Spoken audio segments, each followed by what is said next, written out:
जीव के कल्याण का सबसे सरल साधन क्या है? अंजसा माने बहुत सरल साधन क्या है? और उस साधन में भी एक विशेषता है, भवता यद विनिश्चितम, उस साधन का निश्चय आपके द्वारा किया गया हो।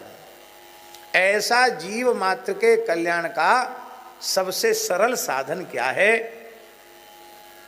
आत्यंतिक कल्याण का साधन क्या है? आप कृपा करके बताएं। आत्यंतिक कल्याण का तात्पर्य है कि जिस कल्याण के पश्चात फिर अकल्याण की संभावना ही निरस्त हो जाए, परम कल्याण। और सरल शब्दों में श्री युगल के चरण कमल की प्राप्ति ही जीव का परम कल्याण, इसके अतिरिक्त और कोई भी परम कल्याण नहीं। हे सूत जी, कलियुगी मनुष्य अल्पायु है, ये तो स्वाभाविक है।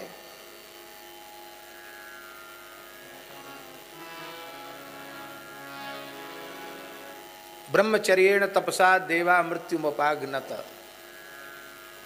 और इन दोनों का अभाव कलियुगी प्राणियों में है। प्रमादी हैं, भोगी हैं, विषयी हैं, लंपट हैं।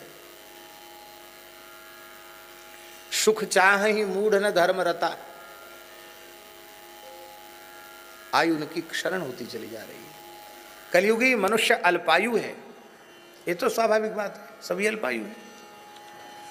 और अल्पायु होने के साथ ही साथ 4 प्रकार के जो प्रबल दोष हैं उनसे ग्रसित है कलियुगी मनुष्य।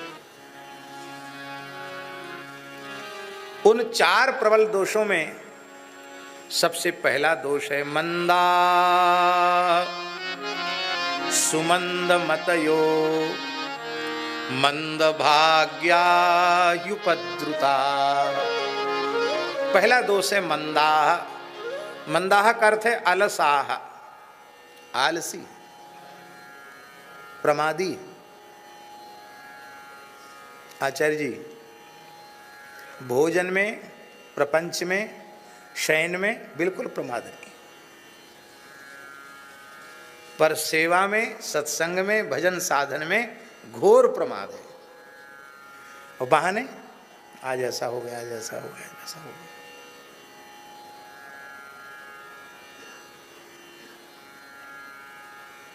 कैसी कैसी संतों की वाणी। संत कबीरदास जी कहते हैं, कबीरा सोता क्या करे, कबीरा सोता क्या करे, जागे जपे मुरारी। क्यों? एक दिन सोना होएगा, लंबे पांव पसार।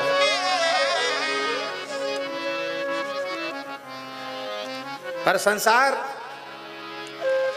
खाने, सोने और प्रमाद में अपने अमूल्य जीवन को नष्ट कर रहा है।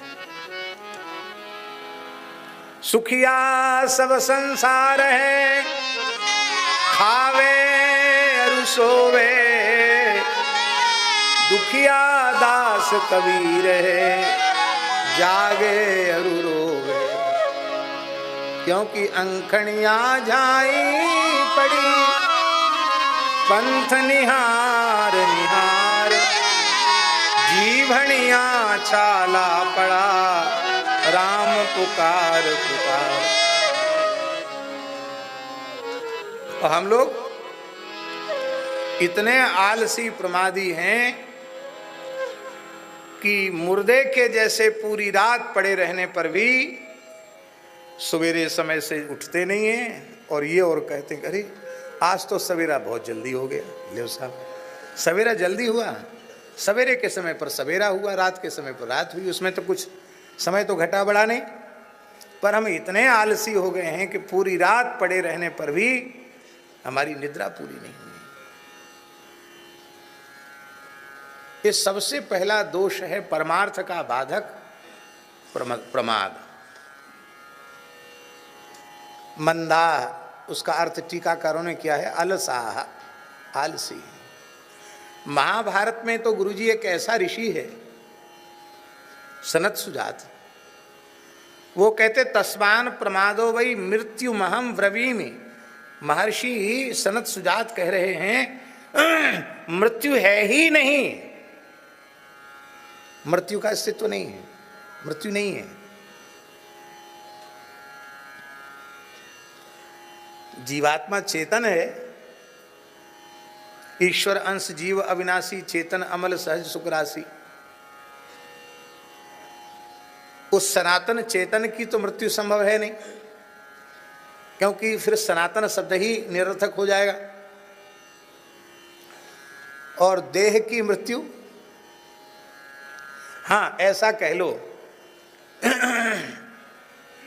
व्यवहार का निर्वहन तो करना पड़ेगा कि नहीं, तो व्यवहार के निर्वहन के लिए गुरुजी ऐसा लगता है कि ऐसा कह दो कि शरीर के प्रारब्ध की भोग के द्वारा परिसमाप्ति ही मृत्यु है। इस देह के प्रारब्ध की पूर्ति जिस क्षण हो जाएगी उसी क्षण ये देह नष्ट हो जाएगा। क्योंकि वर्तमान शरीर संचित में से जो प्रारब्ध भोगने के लिए सुनिश्चित हो चुका है, उसके भोगने के लिए वर्तमान शरीर मिला है, वो जैसे ही पूरा होगा कि फिर लाख डॉक्टर जिला में तो कोई जी नहीं सकता, प्रारब्ध शेष हुआ नहीं, समाप्त। फिर मृत्यु क्या है तो ऋषि कहते हैं प्रमाद ही मृत्यु है, प्रमाद ही मृत्यु है। भजन में, साधन में, धर्माचरण में प्रमाद, इसी का नाम मृत्यु है। कलयुगी प्राणियों का सबसे पहला दोष है कि वे प्रमादी हैं, आलसी। दूसरा दोष सुमंदमतयः। मंदमती माने होता है पागल, और सु उपसर्ग और लग गया, सुमंदमती है तो बहुत बुद्धिमान चतुर चालाक, अपने को समझता है, पढ़ा लिखा समझता है, पर अभिनय पागलों के जैसा कर रहा है, सुमंदमती है। धर्म प्राण भारतवर्ष की धरा पर सब चीज महंगी है और होती चली जा रही है, पर सबसे अधिक सस्ता अध्यात्म है। ज्ञान सबसे ज्यादा सस्ता है, हर व्यक्ति ज्ञानी है। अरे भैया कछु ना है, यहाँ को यहीं धरे रह जाएगो, कछु संग नहीं जाएगो, कर ले सो काम भज ले सो राम। ऐसी बातें बिना पढ़े लिखे लोग भी करते हैं। पूज्य बाबा नबी शरण जी महाराज एक घटना सुनाते थे, एक महानुभाव का हम नाम नहीं लेंगे उनका, वृंदावन की बात। बोले किसी के अंतिम यात्रा में जाते हुए महानुभाव, तो वहाँ से लौट के आके कहते, जय जय, आज समझ में ये बात आई श्री जी की कृपा से, कछु ना है, सब झूठो है, यहाँ को यहीं धरे रह जाए वो। अब तो जय जय सो मन करे कि बस सब छोड़ के भजन में लग जाए राधा वल्लभ लाल जी के, और ये थोड़ी देर प्रवचन करने के, यमुना जी के किनारे से लौटने के बाद फिर थोड़ी चाय पीते और अखबार मंगा कर देखते कि सोने का क्या भाव चल रहा है। बोलो वृंदावन बिहारी।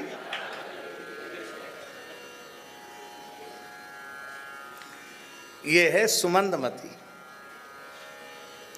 मंदमती की चिकित्सा संभव है, पर जो पागल है नहीं, वो पागलों जैसा अभिनय कर रहा है, उसकी चिकित्सा कैसे होगी? अभिनय तो अभिनय है।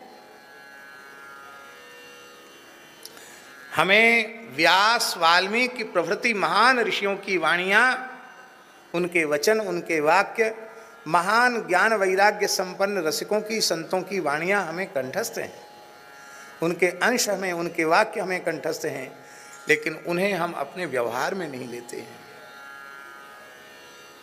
यही है सुमंदमतित्व। तीसरा दोष है मंदभाग्य। मंदभाग्य, देखो जीवन में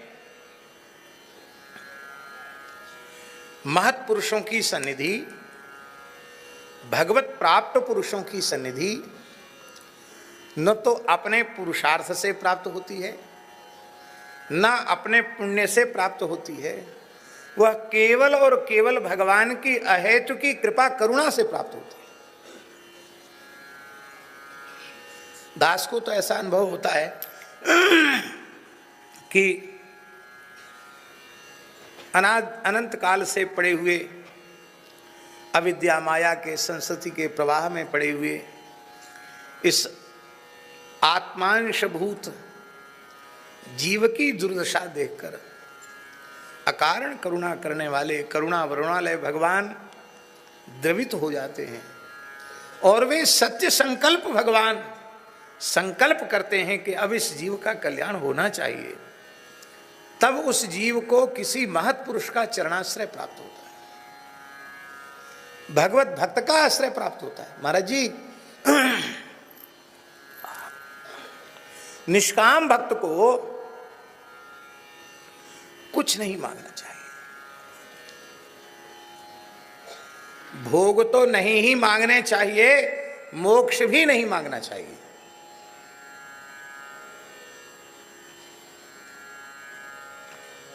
इस प्रकार के वचन हैं,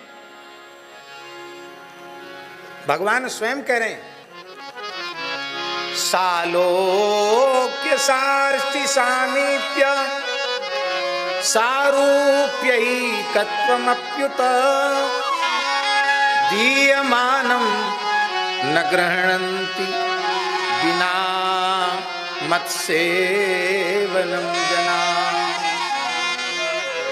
पांचों प्रकार के मोक्ष भगवान भक्त के सामने रख देते हैं। चयन कर लो, पांचों ले लो, एक ले लो, जो चाहो सो ले लो। बोले हम तो आपके युगल चरण कमल की सेवा चाहते हैं, श्री महल की टहल चाहते हैं और हमें कुछ नहीं चाहिए। बिना मत सेवनम जना। सेवा का फल सेवा है, न सेवा का फल भोग है, न सेवा का फल मोक्ष है। सेवा का फल है सेवा की प्राप्ति, सेवा में अनुराग, यही सेवा का फल है।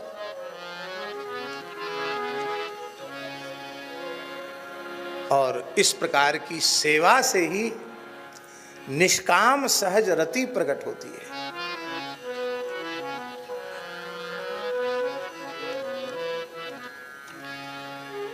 तो भोग मोक्ष कुछ नहीं चाहिए। अच्छा गुरुजी, भोग नहीं चाहिए, मोक्ष नहीं चाहिए, तो भी भोग मिलेंगे कि नहीं मिलेंगे? न चाहते हुए प्रारब्ध में दुख भोग लिखा है तो दुख आता है, तो न चाहते हुए सुख भी मिलेगा। सुखम ऐन्द्रियकम दैत्या देह योगेन देहिनः सर्वत्र लभ्यते दैवाद यथा दुखम यत्नतः। जैसे बिना प्रयास के दुख प्राप्त होता है, ऐसे बिना प्रयास के सुख मिल जाएगा। इसलिए इसमें अपनी आयु को नष्ट करना भारी मूर्खता है, नहीं नष्ट करना इसमें।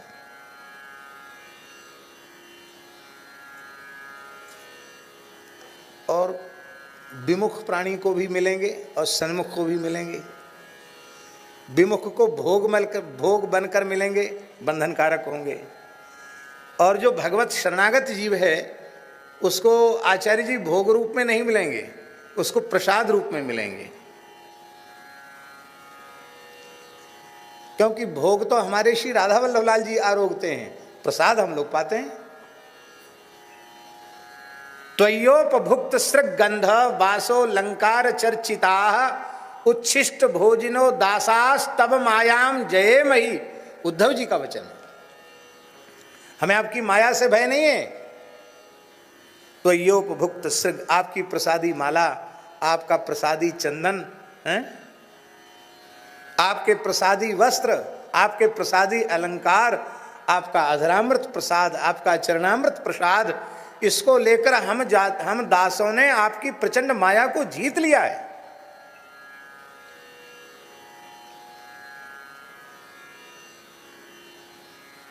विमुख प्राणी को भोग के रूप में मिलेंगे जो उसको पतन के गर्त की ओर ले जाएंगे। भगवत शरणागत को वही भोग भगवत प्रसाद के रूप में प्राप्त होंगे जो उसकी चित्तवृत्ति को भगवान की सेवा की ओर उन्मुख करेंगे। और मोक्ष तो भोग भी प्रसाद बनकर मिलेगा, और मोक्ष, अरे महाराज जी, मोक्ष की तो ऐसी स्थिति है, होए ईमानदारी से ठाकुर जी का अनुरागी प्रेमी पूर्ण समर्पित शरणागत भक्त, ऐसी महिमा है, भोग योनि में पड़े हुए कीट पतंग पशु पक्षियों को भी यदि अपनी पतित पावनी करुणा भरी दृष्टि से भगवान का भक्त देख लेता है तो महाराज उसमें भी भक्ति का उदय हो जाता है, उस जीव का कल्याण हो जाता है। कलाचार्य जी ने पुस्तक दी, हम देख रहे थे, कैसा विलक्षण चरित्र है श्री नागरीदास जी महाराज का।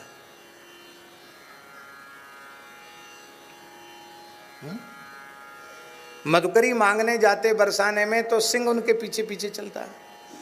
अब मधुकरी की रोटी अमनीय वस्तु, क्योंकि निशीथ भोग युगल ने उनको प्रकट होकर के मांगा, तो ब्रजवासियों के यहाँ रात्रि में जाते और वहां से लेकर लौटते हैं तो सामग्री को शेर की पीठ पर लाद देते।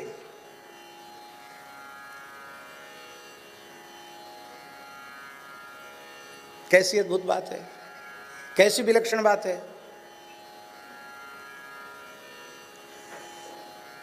विवेक विचार प्रधान सृष्टि मनुष्य की है ना, पशु की तो नहीं है। शेर तो भोग योनि में पड़ा हुआ जीव है, पर भोग योनि में पड़ा हुआ मांसाहारी घोर तामसी जीव भी एक महान अनुरागी प्रेमी रसिक की पतित पावनी दयामयी करुणामयी रसमयी दृष्टि पड़ने पर वो भी भक्त हो गया, श्री जी के प्रति भाव उसके मन में प्रकट हो गया, वो श्री जी की सेवा में सहभागी हो गया। एक प्रकार से देखा जाए तो सिंह को महल की टहल मिल गई, क्योंकि वो अमनीय वस्तु वो स्वयं श्री नागरीदास जी अपने हाथ से तैयार करके युगल को निशीथ का भोग पधराते हैं, तो उस सिंह की भी उस महल की सेवा में उसकी उपस्थिति हो गई। क्या उसको यह अधिकार है? माने मोक्ष तो ऐसा है कि जिस जीव की ओर देख दें वो मुक्त हो जाए। आपको सुनकर सहसा विश्वास नहीं होगा, लेकिन इस प्रकार के प्रमाण हैं।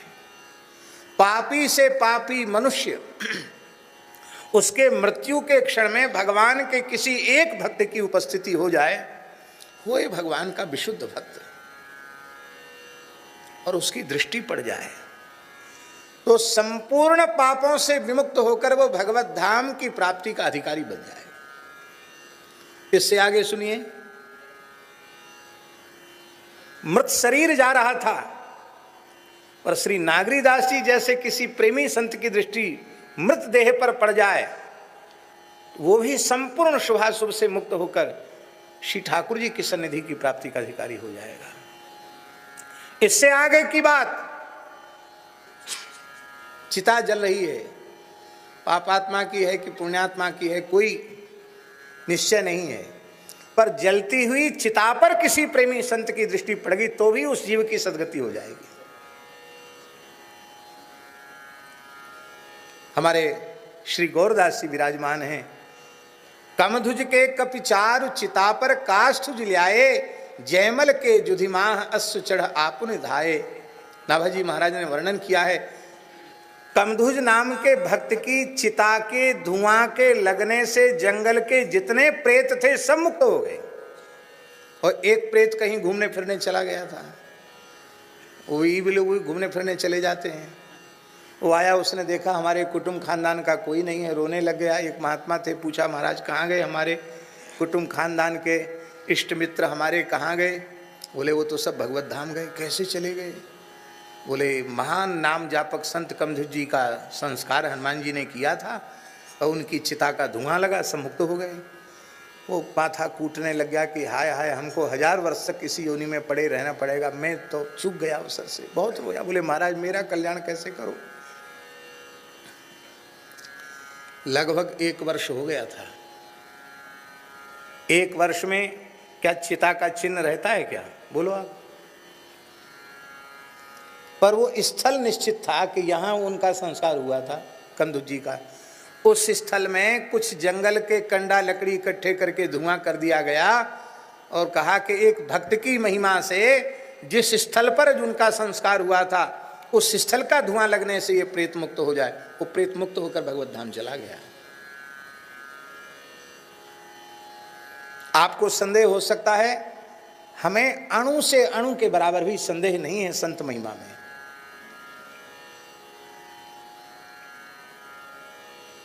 इससे भी कोई आगे कहे तो हम विश्वास करते हैं।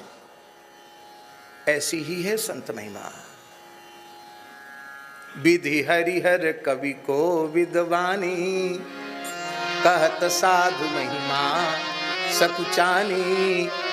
सोमोसन कही जात न कैसे, साक बणिक मणि गुण गण जैसे।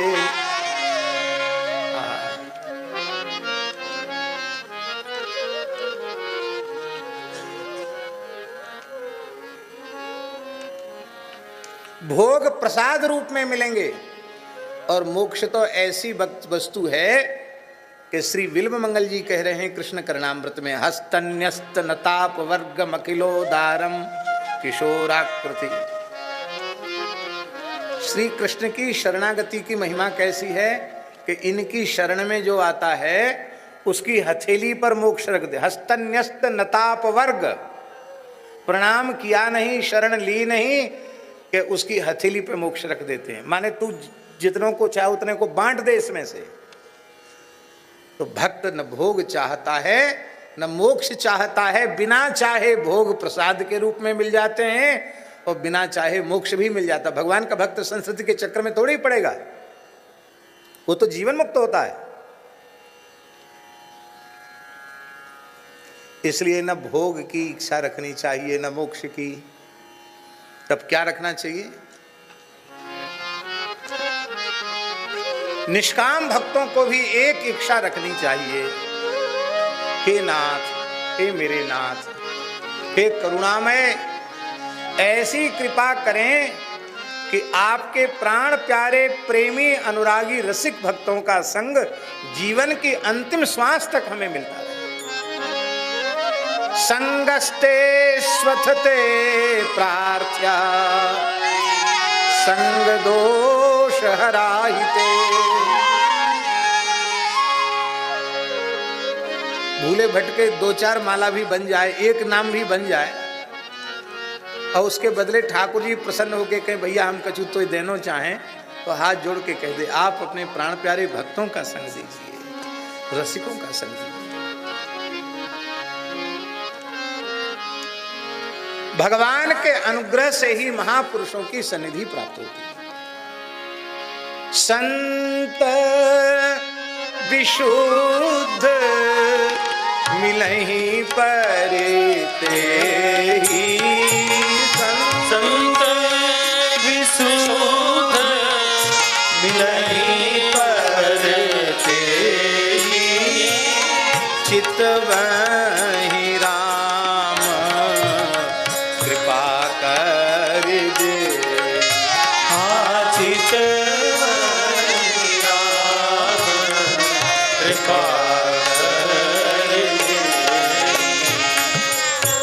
यदि आपके जीवन में पूज्य बाबा श्री नवेली शरण जी जैसे महान हितधर्मी रसिक प्रेमी निष्काम संत ऐष्णात्रय शून्य संत मिले हैं तो पक्का समझ लो कि ये भगवान की अनुपम कृपा से, श्री जी की अनुपम कृपा से मिले।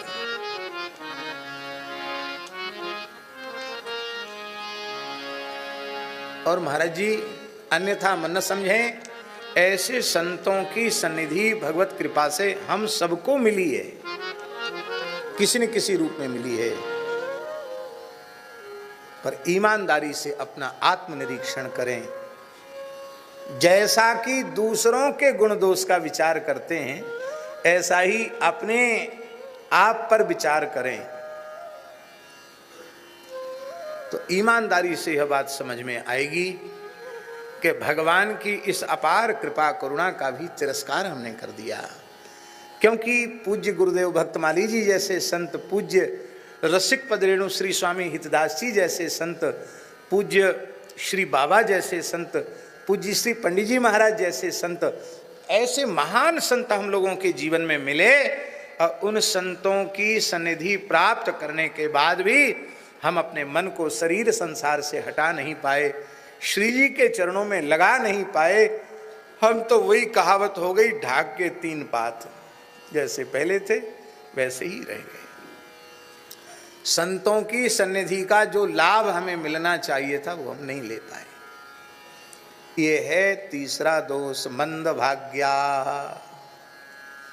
महत्पुरुषों की सन्निधि प्राप्त करने के बाद भी चित्त की वृत्ति को शरीर संसार से हटा न पाना, युगल चरणों में न लगा पाना, ये मंद भाग्य है।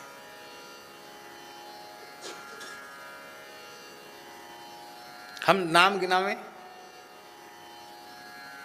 जिन संतों के हमने दर्शन किए वृंदावन में, पूज्य पंडित श्री जगन्नाथ प्रसाद भक्तमाली जी महाराज, पूज्य पंडित श्री गया प्रसाद जी महाराज, परम पूज्य बाबा श्री चंद्रशेखर दास जी महाराज, परम पूज्य श्री वेणु विनोद कुंजवाले महाराज जी, बाबा श्री बालकृष्ण दास जी महाराज,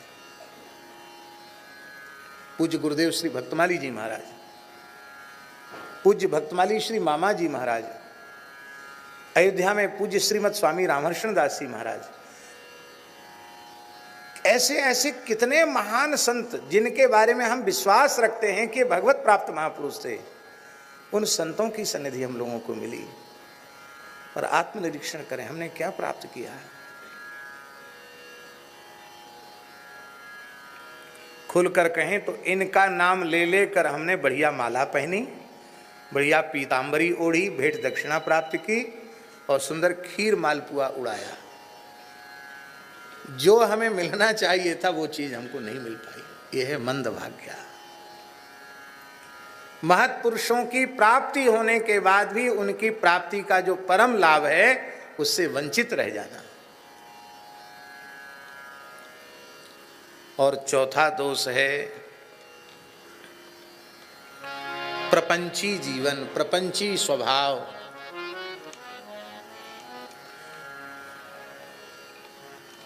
उपद्रवग्रस्त जीवन।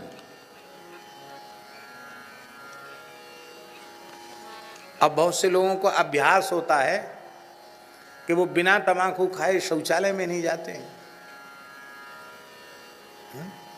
सुनने में ऐसा आता, तम्बाकू मुंह में रख लेंगे, कहाँ मलमूत्र त्याग के समय मुंह में कुछ होना नहीं चाहिए, अब वो पहले श्रुति ले लेंगे, अपने कहीं दबा लेंगे दाढ़ के नीचे, या फिर वहीं बीड़ी लेकर के चले जाएंगे, बीड़ी पिएंगे, तब उनका डोलाल उतरेगा। ये नियम तो नहीं लिया कि बिना भगवत चरणामृत लिए, बिना गुरु चरणामृत लिए, बिना संत चरणामृत लिए हम पानी भी नहीं पिएंगे, बिना संध्योपासन किए, बिना जप किए हम कुछ भी ग्रहण, ये नियम नहीं लिया। ये नियम जरूर ले लिया कि बिना तम्बाकू खाए डोलाल नहीं जाएंगे, बिना चाय पिए हमारा काम नहीं चलेगा। ये नियम हमें ले लिए। व्यसन युक्त जीवन, अनेक प्रकार के उपद्रव, ये उपद्रव किसी के लगाए हुए नहीं, अपने पाले हुए हैं। इन दोषों के कारण मंदाः सुमंदमतयः मंदभाग्याः युपद्रुताः, इन दोषों के कारण कलयुगी प्राणी अपना कल्याण नहीं कर पाता। और आचार्य जी हमारी समझ में भगवत कृपा से ऐसा आया है कि इन चार दोषों में पहला दोष ही प्रधान है, प्रमाद। वो पहला दोष छूट जाए तो सुमंद मतित्व वाला दोष भी, सुमंद मति भी नहीं रहेगा, फिर मंद भाग्य भी नहीं होगा, फिर जीवन में कोई उपद्रव भी नहीं होगा, फिर तो उसका कल्याण सुनिश्चित हो जाएगा। इसलिए भैया, जो बीती सो बीत गई, अब जो बची है उसमें हम भजन साधन सत्संग में प्रमाद न करें, पक्का निश्चय कर लें।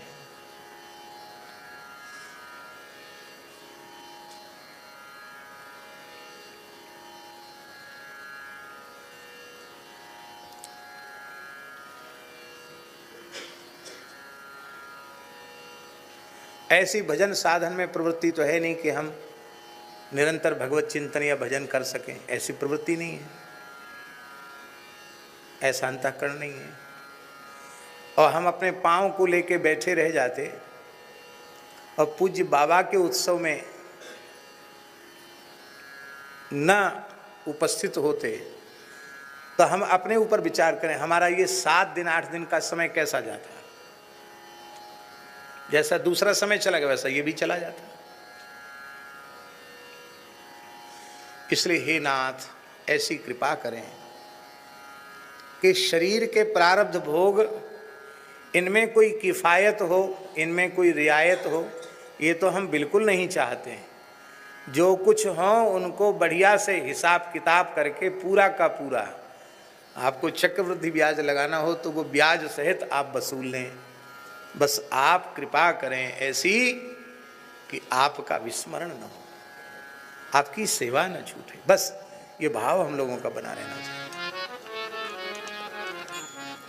श्री स्वामी भगवत ऋषि जी कह रहे हैं, स्वर्ग नरक अपवर्ग आस नहीं त्रास है। स्वर्ग नरक अपवर्ग आस नहीं त्रास है। जहाँ राखो तहाँ रहो, मान सुख राशि है। देहु दया कर दान, न भूलो केली को। भगवत बलित तमाल बिलोकंगे। ये झांकी नेत्रों के सामने बनी रहे। कनक बेली श्री राधिका, सुंदर श्याम कमाल। दो मिलिए कही भय, श्री राधा वल्लभ लाल। हमारे वृंदावन में यही झांकी, हमारे अवध में भी यही। कनक बेली श्री जानकी, राघव श्याम कमाल। दो मिले एक ही भय, श्री जानकी वल्लभ लाल। ये झांकी नेत्रों के सामने बनी रही। इसलिए महापुरुषों ने, भगवान व्यास ने कहा, 100 काम छोड़कर स्नान करो, 100 काम छोड़कर भोजन करो, 1000 काम छोड़कर स्नान करो, 1,00,000 काम छोड़कर दान करो, और करोड़ों काम छोड़कर भजन करो, सेवा करो, सत्संग करो।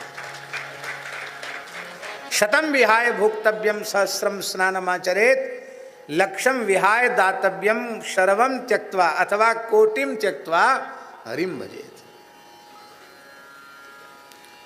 हे ऋषियों,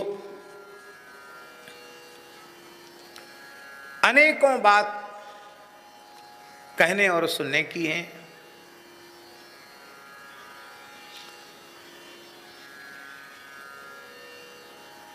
कहां तक कहा जाए और कहां तक सुना जाए, अंत नहीं है कहने सुनने का। इसलिए कोई एक ऐसी बात बताओ जिसको सुनकर फिर सुनना बाकी न रहे, फिर लग जाए, काम हो जाए, ऐसा कुछ कहो। इसलिए यत् सारम अतः साधोत्र यत् सारम समुद्धृत्य मनीषया, आप अपनी सती विशुद्धा बुद्धि के द्वारा सुनिश्चित वह सार वस्तु हमको बतावें, जिसके बाद फिर अब हमारे कल्याण में संदेह न रहे, ऐसी बात बतावें। हे भगवान, आप तो जानते ही हैं, भगवान ने 28वीं चतुर्युगी के द्वापरांत में अवतार ग्रहण किया, तो उन भगवान के अवतार का प्रयोजन क्या है?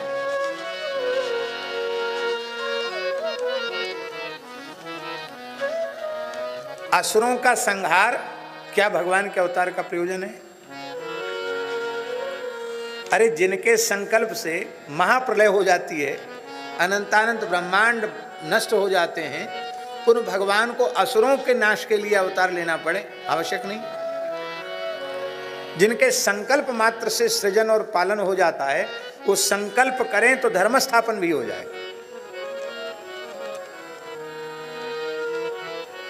अब आगे गुरुजी जो कल की भगवान का अवतार होने वाला है, उसमें भगवान संकल्प करेंगे, भगवान के संकल्प करते लोगों का हृदय सतयुग के जैसा हो जाएगा।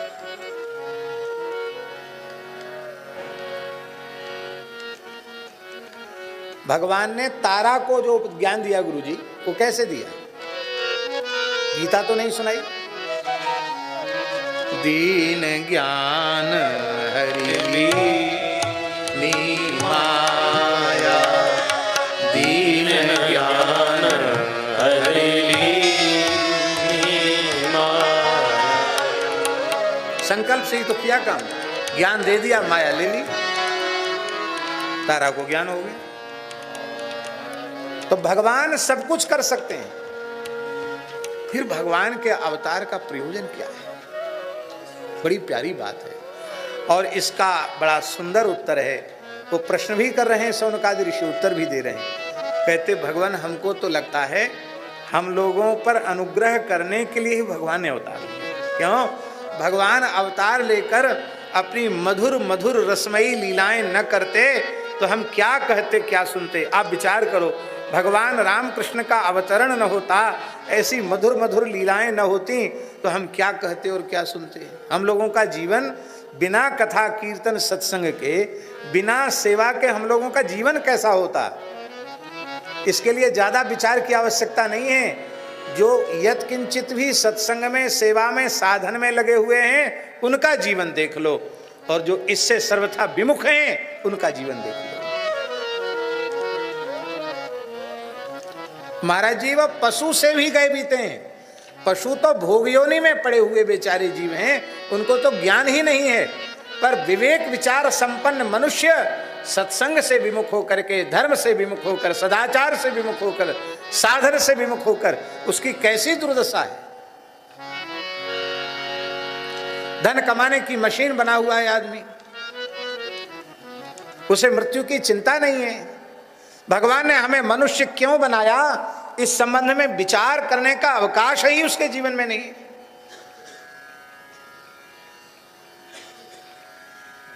बड़ी विकट स्थिति है। इसलिए भद्रम ते, फिर कहते भद्रम ते, आपका कल्याण हो।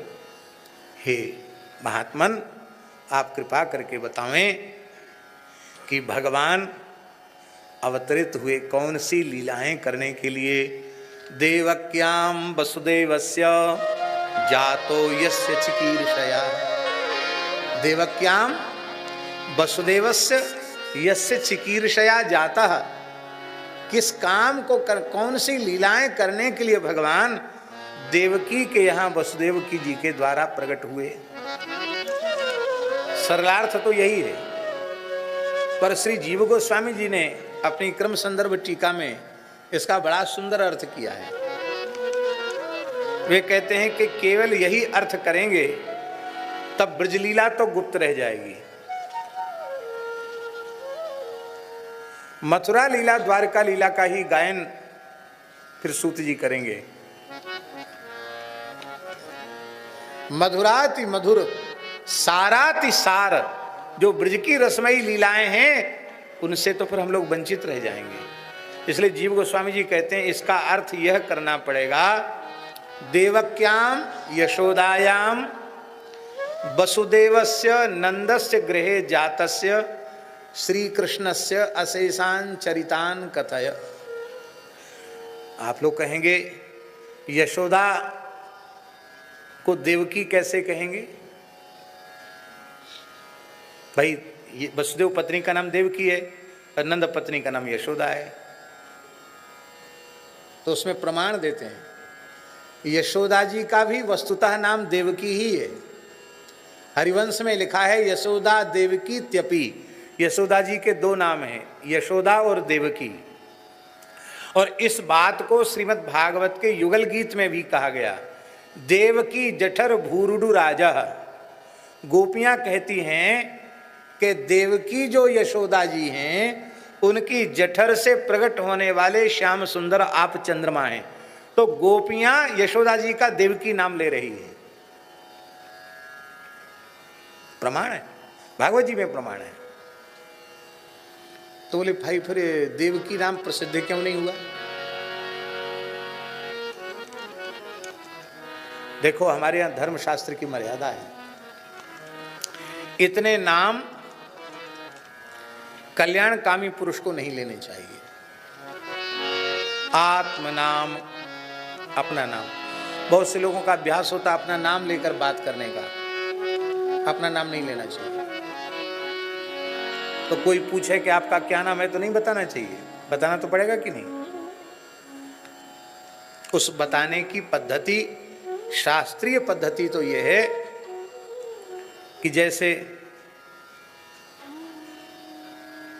श्री मैथिली नंदिनी शरण जी ने पूछा आपका क्या नाम है, तो यदि हमको बताना आता होगा तो हम कहेंगे भगवन राजेंद्र दास इति कथयन्ति माम जनाः।